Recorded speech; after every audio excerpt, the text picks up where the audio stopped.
Wolf has such a great way of explaining historical materialism. Marxists take a particular view of history called historical materialism. How is the current area of capitalism fit into the long history? I think you've mentioned this before, just how this is just the latest chapter in a long history of economic development. Dalton 710, thank you for the 5 gifted. The basic idea is that every economic system has in it conflicting forces.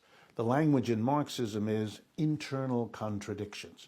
The system has in it problems it is constantly struggling with because they're built into the system. And for long periods of time, it finds solutions. But in the end, historical materialism says, the internal contradictions become unmanageable, and then there's a kind of explosion, the system dies, and a new one is born. So we had slavery, for example, in various parts of the world. It was born, it evolved, it had its contradictions. For example, the contradiction that the only way a slave system can continue is if you replace the slaves that reach old age and die, and that's become a big problem for many slave societies. And so eventually, the slavery couldn't solve its problems, and it died, replaced by feudalism in Europe, which went through the parallel process, and then it blew up. It couldn't solve its problems. So historical materialism begins to look at capitalism through the same lens. What are the internal contradictions? How do they bedevil the system? What solutions for a while have they found? But when and where might we get to a level of internal contradiction that makes the system tremble, makes it vulnerable, and at that point, if revolutionaries can see and understand what's going on, they can intervene to move to the next system, to get beyond this. Just like rebels overthrew slavery, rebels overthrew feudalism, the expectation of Marx was that capitalism would generate the contradictions, then the tensions, then the failed solutions. Okay, let's continue with historical materialism. That would then bring into being the rebels with the ideas of criticism, Marx himself being one of those, who would eventually move to the next system.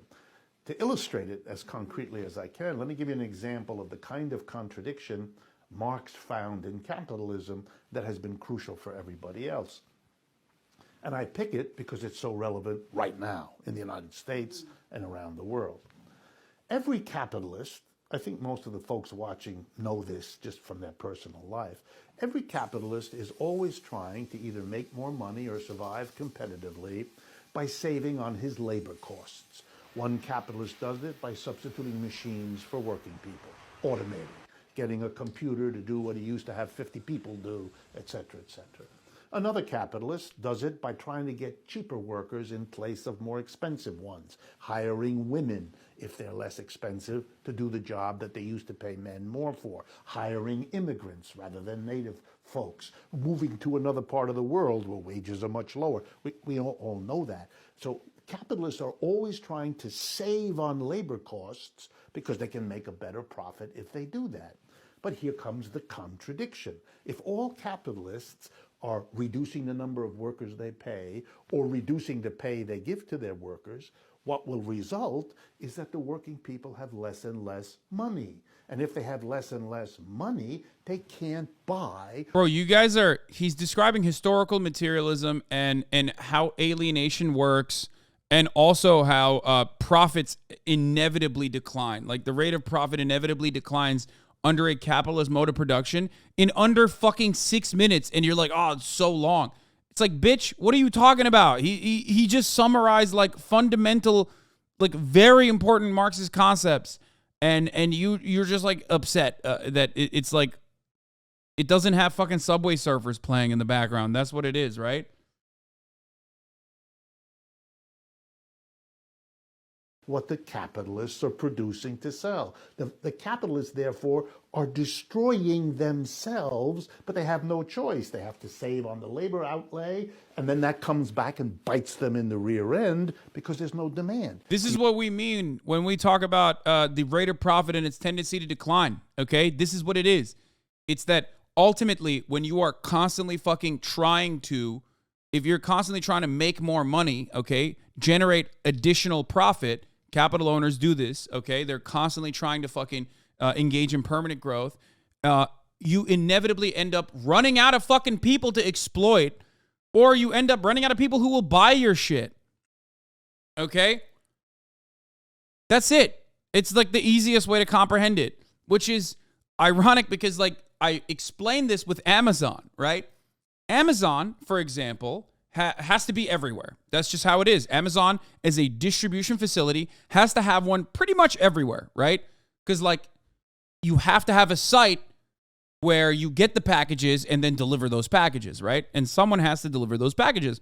So Amazon's labor practices are dog shit for obvious reasons, and they create this system of turnover where they realize that if someone is working in a distribution facility for over like 4 years, 5 years, they're going to end up recognizing that their place in society is shit.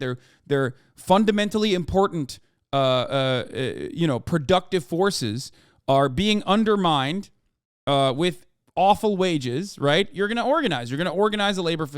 You're going to organize your workplace if you realize like, oh, my shit sucks. Like I should be getting paid more. I'm doing profoundly important work. So in order to combat that, Amazon will basically fucking churn. Like they'll engage in a practice where they every couple of years they're like, all right, you're done. Like we'll pay you to leave, basically. Okay. And now they're running out of workers. There's an internal memo that suggests the company, because of its exceptionally high turnover and the fact that it has to be everywhere, is now risking churn through available labor pool by 2024 because you're running out of people to exploit.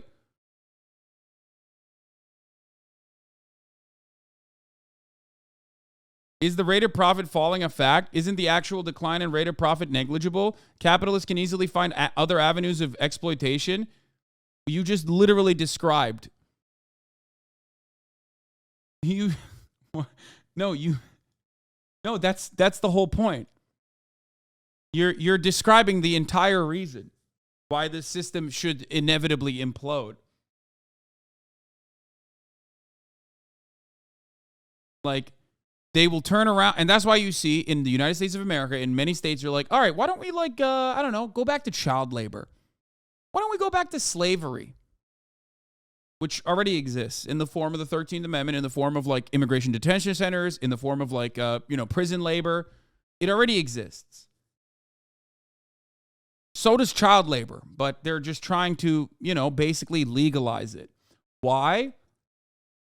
Because when you run out of avenues, when you run out of people to exploit, you got to find new people. You got to find a new group of individuals that you can do that with.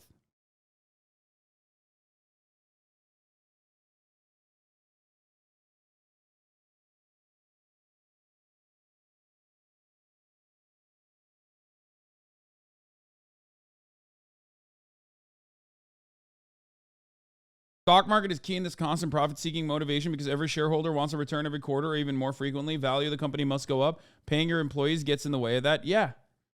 It is a fundamentally broken process because, like, some of those fucking shareholders who now feel like they have an ownership stake in the stock market, who think that, like, my 401k is in the stock market, like, my future is in the stock market, are workers themselves. And they don't recognize that, like, because they don't have a pension plan, because they don't have like an internal mechanism that will offer them a better future once they're done being a productive laborer, okay?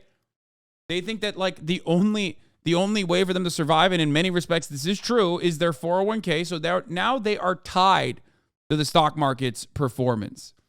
Now they feel like they have a stake, a dog in the fight. But they don't.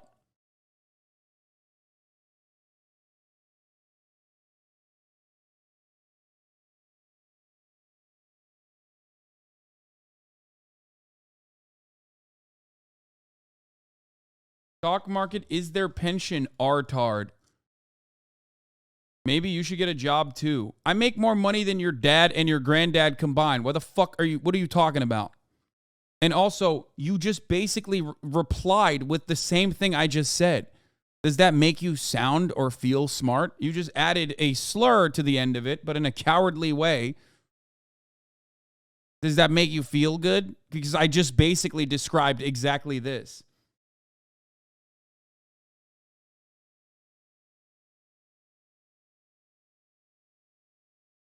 No, a 401k is a substitute for pensions. And pensions already have issues within the way that it works. But what you don't realize is that system is what makes the average, salaryman, the average Joe feel like they have a stake in the stock market because now their future is tied to it.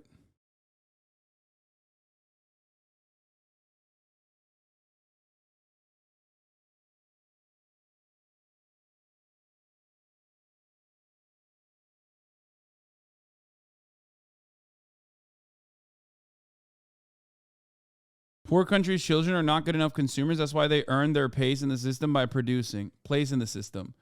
Yeah.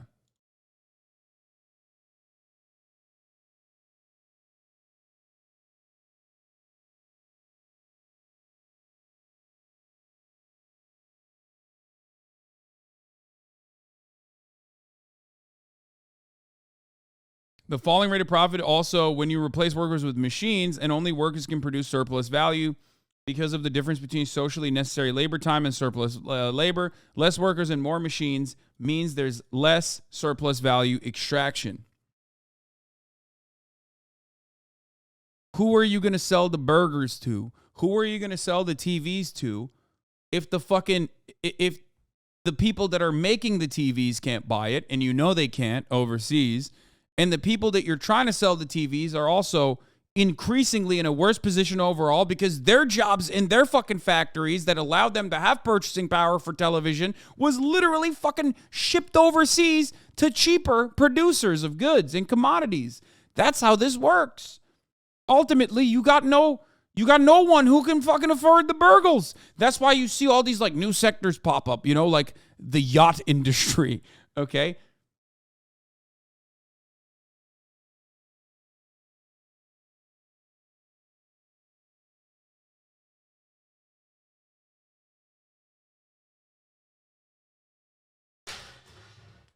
Well, fear not. There's a new profit sector now. Fear not. There's a new frontier. You got crypto. You got scams. Let's fucking recreate scams. Let's do cryptocurrency. Let's just literally have an unverified, unsecured security, okay, that has nothing, no tangible benefits, nothing whatsoever, that basically is just a gamble. Okay? And then, you'll sit there and go, all my apes gone. Is this a repeat episode? I'm tripping, man, lol. No, sometimes I have to talk about this. And it's important to talk about it. NFTs are NFTs are an even better example of this. I mean, it's the same shit.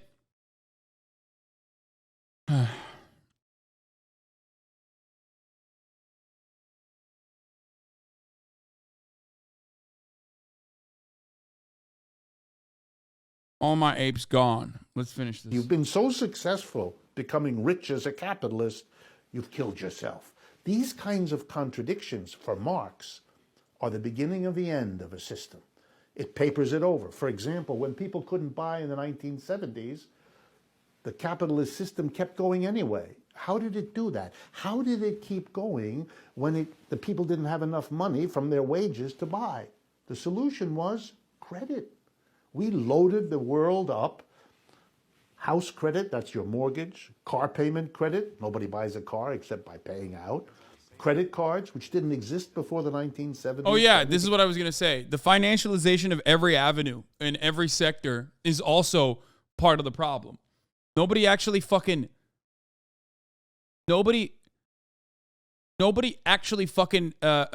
is producing anything meaningful other than weapons for the most part. But even weapons, Boeing is a great example.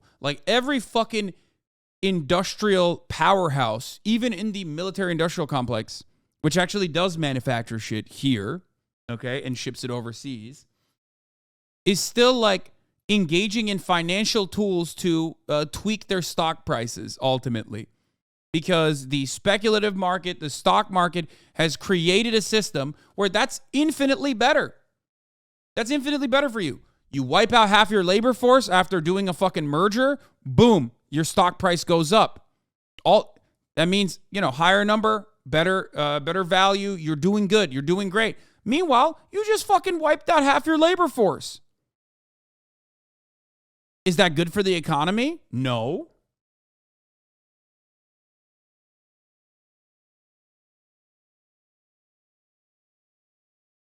But hey, you can't buy a TV. Now you can, now you can get in debt to purchase the TV. There are payment plans for Domino's Pizza. Every fucking company sells their own version of a credit card. Why do you think that's the case? How do you think that's good? I mean, look, I don't have a credit card. I literally do not own a credit card. I do not have a fucking credit card. Okay? It just doesn't fit in my brain. I don't understand it. And I didn't have a credit card when I was poor. I don't have a credit card now when I'm rich. Okay? I just don't have it. I don't get it. Wait, I thought you did? No, I don't have it. Rich people's take. I love that. I love that you said that because, motherfucker, you think I was born like this? Are you out of your mind? No. I use a debit card.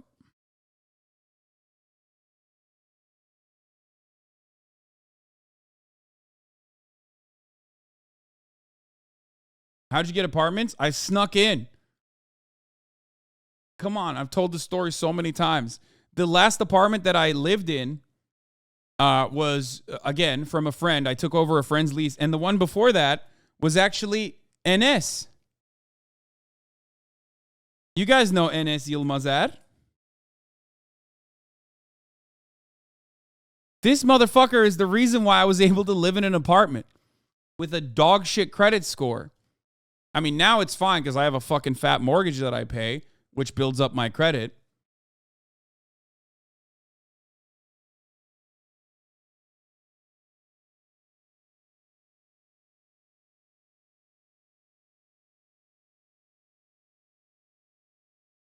Which, by the way, is ironic because, the way... Yeah, here, you told the story. Yeah. Enes Yilmazar, who now has 3 million subscribers, which is crazy, at the time had no subscribers, is the reason why I was able to get into that apartment, because he was living in this apartment complex. Did you have to prove you could just pay your house outright? No.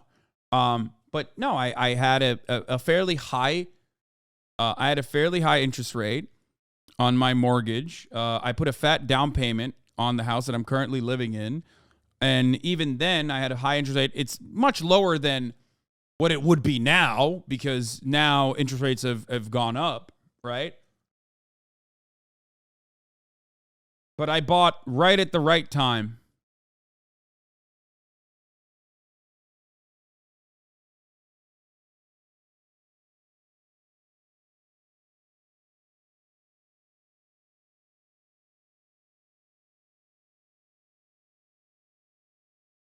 Anyway, you literally have to have a credit card, because this is a debtor's economy. You have to fucking build credit.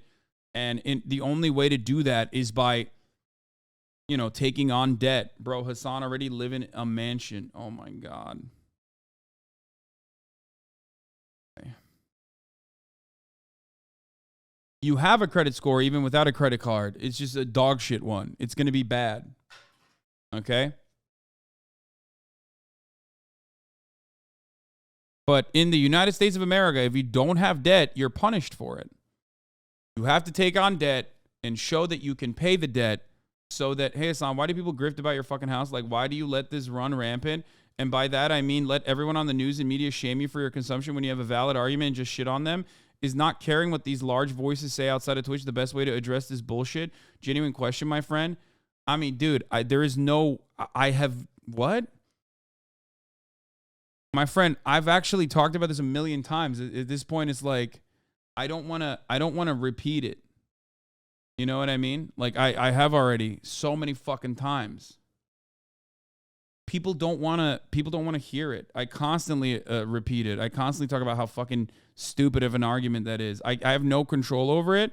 I just can't. I simply cannot control it. There's nothing I can do about it.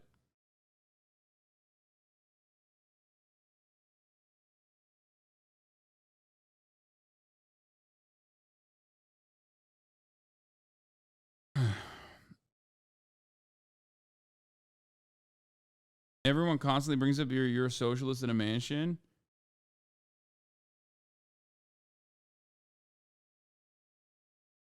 Yeah. I don't know. I don't know what to say. Like at this point. I mean, this is a very nice house for the record. Like, it's not like it's a fucking, bullshit ass house. It is a very nice house. It is. And I also do spend money on dumb shit all the time. I buy nice clothes. I have a nice car. Like, I have a nice fridge that Patreon gifted me. That part is true. There isn't anything wrong with that.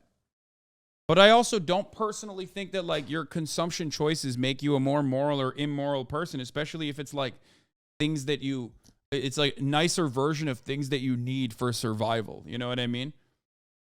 Like shelter is a necessity. A vehicle in a place where there is no public transit is a necessity. And I have bought something that is well within my means. This is something that I've talked about a lot. Now, of course, when I say that, people misunderstand me and go, dude, you have a Porsche. Like, that's not within your means. I'm like, nah, motherfucker, it is.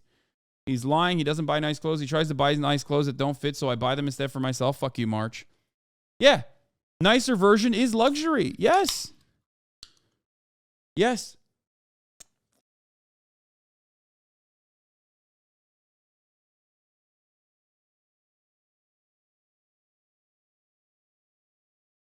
You buy expensive clothes, not nice ones. I mean, I like them. It's an arbitrary thing.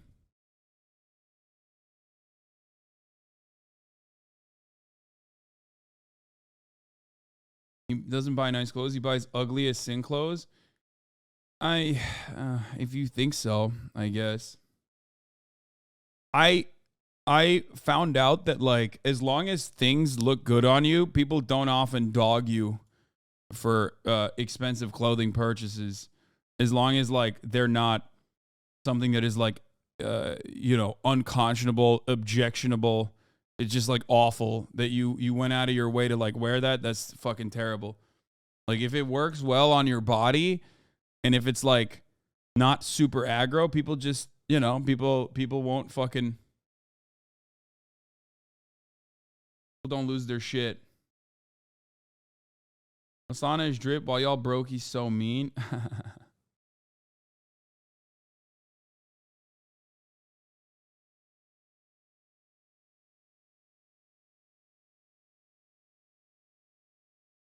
Lululemon yoga pants. Yeah.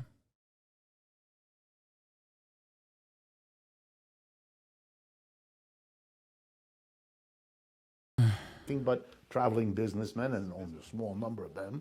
And then when that was not enough, we loaded up, for the first time in American history, an entire generation of students who can't get a degree without loading up with tens of thousands of dollars of debt. We kept the system going. People could buy stuff, even though their wages didn't pay for it, by borrowing.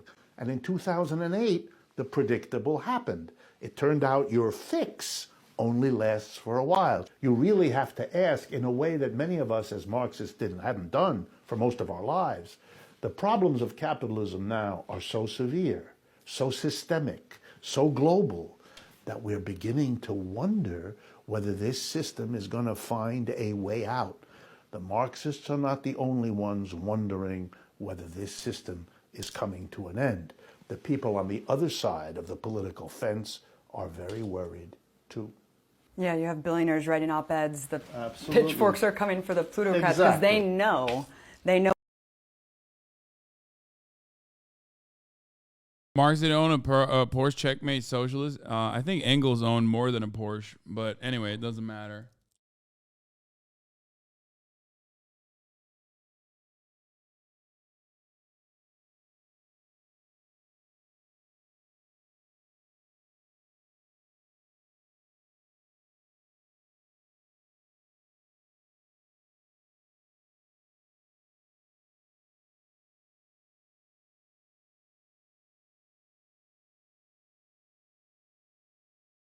Lenin had a Rolls Royce, which, by the way, the socialist but rich concept is as old as time itself, dude. The whole, I mean, yeah, they did that with Lenin, they did that with Engels, they did that with everyone. Like, so it's always weird that, like, and not saying that I'm like a revolutionary figure in any capacity. I'm not. I'm just a fucking dumbass. I'm a Twitch streamer. You know what I mean?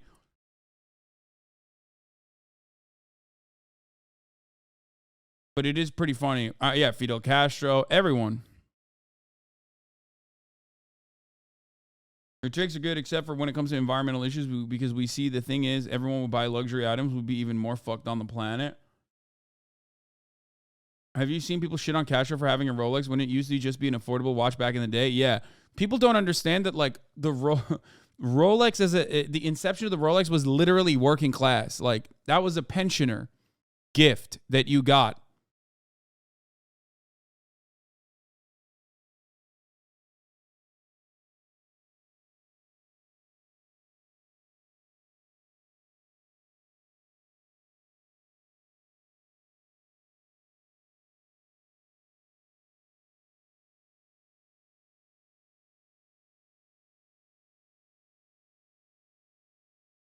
It's not anymore because it is a Veblen good, but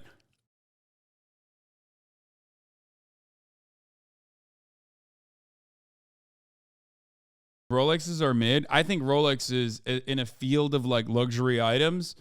I don't own any watches because I'm like not interested in watch collection or anything like that. It just doesn't do it for me. But in a sea of like awful, fucking, disgusting, horrifyingly looking big face watches and shit like that, I would say that a Rolex is infinitely more quality, timeless than all these other dumbass watches out there. Ray-Ban was a cheap brand as well before it was bought out. The top 1% of the USSR controlled 4% of the wealth. In the USA, the top 1% control 32.3%. In 1950s, a Rolex Submariner was $150. Today, that's around $1,681. Today, the Submariner is $9,100.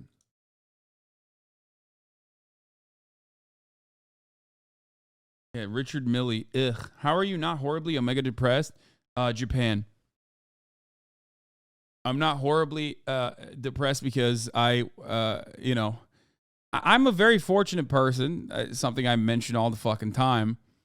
And, I'm very lucky to have a wonderful community. I'm very lucky that, like, I can fucking go to Japan and hang out with friends and all this stuff. I'm surrounded by friends and family on top of that.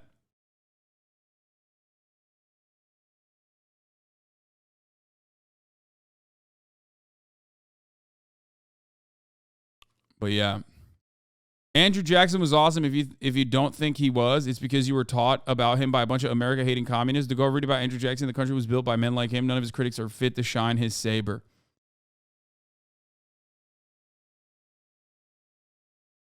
Thanks.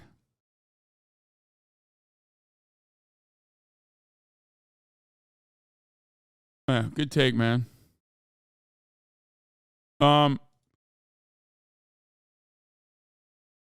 this is the before we get to the fucking Fox News Tucker Carlson shit that I'm gonna get to.